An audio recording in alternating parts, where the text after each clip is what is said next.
Shalom saudara-saudara yang dikasihi oleh Tuhan Yesus Kristus. Kita sungguh bersyukur saat Ia berikan sekali lagi kesempatan untuk kita dapat menyaksikan kebaikan Tuhan. Saat kita mendengarkan apa yang sesungguhnya Tuhan inginkan, marilah meminta pertolongan di dalam doa. Bapa di dalam surga, kiranya Engkau berkenan menolong kami untuk memahami isi hati-Mu, sehingga kami bekerja sungguh-sungguh hanya untuk kemuliaan nama-Mu. Dalam nama Yesus Kristus. Amin.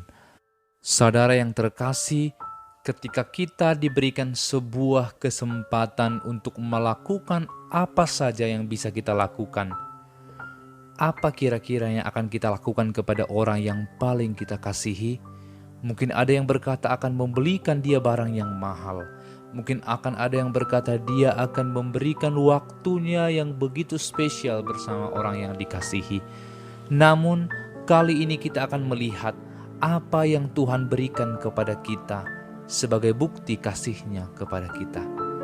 Maka kita akan melihat sesungguhnya apa yang terjadi saat pertama sekali manusia diciptakan di Taman Eden.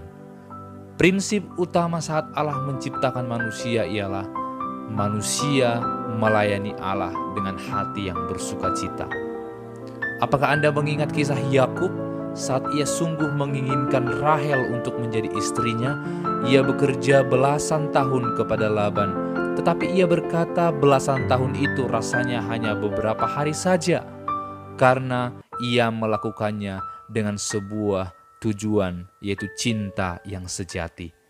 Saudara yang terkasih, ketika kita mengingat apa yang kita kerjakan untuk Tuhan, harusnya apa yang kita kerjakan itu tidak menjadi suatu beban atau tidak membawa keluh kesah dalam hidup kita, karena kita tahu kita sedang mengerjakannya untuk Tuhan. Oleh karena itu, ketika kita melakukan pekerjaan kita dan kita terus melakukan yang terbaik, saat itu kita sedang melayani Tuhan.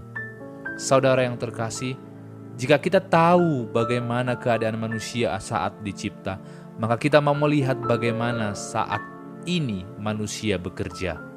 Ketika kita berdosa dan telah kehilangan kemuliaan Allah itu, dan telah lebih memilih apa yang memuaskan hati kita, maka pekerjaan yang kita cari pun adalah pekerjaan yang memuaskan nafsu kita. Ketika kita mengingat semua kisah-kisah dalam Alkitab, maka kita melihat bahwa banyak orang bekerja untuk mencari nama, mencari keuntungan diri sendiri. Ketika kita melihat bagaimana Kain membunuh Habel, ketika Habel mempersembahkan sesuatu kepada Allah dan Allah menerimanya dan tidak menerima persembahan Kain, maka Kain begitu marah dan akhirnya membunuh Habel. Oleh karena itu kita melihat juga saat banyak orang yang mencoba mendirikan menara yang sampai ke langit yang kita kenal menara Babel, maka Tuhan meruntuhkan, Tuhan menggagalkan. Karena apa? Karena mereka bertujuan bekerja untuk mencari nama mereka. Saudara yang terkasih, kita melihat bahwa orang-orang berdosa bekerja untuk memuaskan keinginan diri sendiri. Sehingga bagaimana respons Allah terhadap tindakan manusia seperti itu? Ketika kita membaca Kejadian 4, Kejadian 11, kita akan melihat bahwa Allah menghukum dan menggagalkan semua rencana yang mencari keuntungan diri sendiri. Tetapi ternyata Allah terus beranugerah dan memberikan jalan kepada setiap orang yang mau berbalik kepadanya. Maka lewat kehadiran Yesus Kristus sebagai Adam yang kedua, Adam yang pertama telah gagal, maka Adam yang kedua yang diwakilkan oleh Yesus Kristus kini adalah dia yang bekerja dengan benar dan dapat mempersembahkan sesuatu secara murni dan sejati kepada Allah. Tetapi yang uniknya ialah ia menjadi pendamaian kepada dunia yang telah dirusak oleh keinginan yang jahat. Yesus hadir sebagai jawaban dari murka Allah. Saudara yang terkasih, bagaimana cara Allah untuk mengembalikan tujuan awalnya? Maka di tengah-tengah keberdosaan manusia, seluruh dunia juga telah ikut merasakan imbas dari dosa itu. Maka kerusakan secara total tidak akan pernah bisa diselesaikan dengan cara manusia. Manusia dengan sekeras dan sebaik apapun bekerja, ketika mempersembahkannya kepada Allah, pasti akan seperti kain kotor di hadapan Allah. Oleh karena itu, Yesus datang kepada manusia sebagai pendamaian manusia kepada Allah. Sehingga ketika manusia membawa persembahan, maka persembahan itu dipandang Allah sebagai sesuatu yang harum, karena Allah melihat kepada pengorbanan Yesus Kristus. Saudara yang terkasih, ketika kita mengingat masa reformasi 500 tahun yang lalu, hal ini mengubah sangat drastis pekerjaan orang-orang Eropa saat itu. Banyak orang yang bekerja lebih baik, lebih detail. Dan kita melihat bahwa iman yang benar menuntun kepada pekerjaan yang benar. Dan Allah tidak hanya menginginkan kita mengerjakan yang terbaik bagi Dia, sebab Ia adalah Allah yang ingin dikenal, yang rindu untuk dikenal oleh umatnya.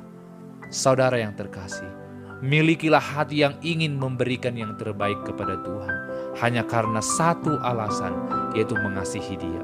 Bukan untuk memuaskan diri kita, tetapi untuk mencapai tujuan Allah, yaitu memuliakan dan menikmati Dia. Saudara yang terkasih, sebagai langkah ketaatanmu, maka tentukanlah apa yang harus kamu lakukan. Engkau bisa menentukan, mungkin kamu akan berdoa dan belajar Alkitab setiap hari lebih sungguh-sungguh. Mungkin kamu akan belajar dan bekerja di setiap apapun yang kamu kerjakan. Belajar sungguh-sungguh dan menggunakan waktu yang kamu miliki untuk hal yang bermakna. Mulailah dari hal yang paling kecil, memberikan yang terbaik kepada Allah karena alasan engkau mencintai Dia. Kiranya Tuhan menolong. Amin. Bapa di dalam surga, kami tidak memiliki apa-apa untuk dipersembahkan kepada Engkau. Sekalipun kami memilikinya, itu tidak layak bagimu, sebab semuanya telah dirusak oleh dosa kami. Namun, kali ini kami mau menyerahkan hidup kami sepenuhnya. Terimalah sebagai persembahan di hadapan-Mu, dan pakailah kami sebagai alat kepunyaan-Mu. Terpujilah nama-Mu dalam nama Yesus Kristus. Amin.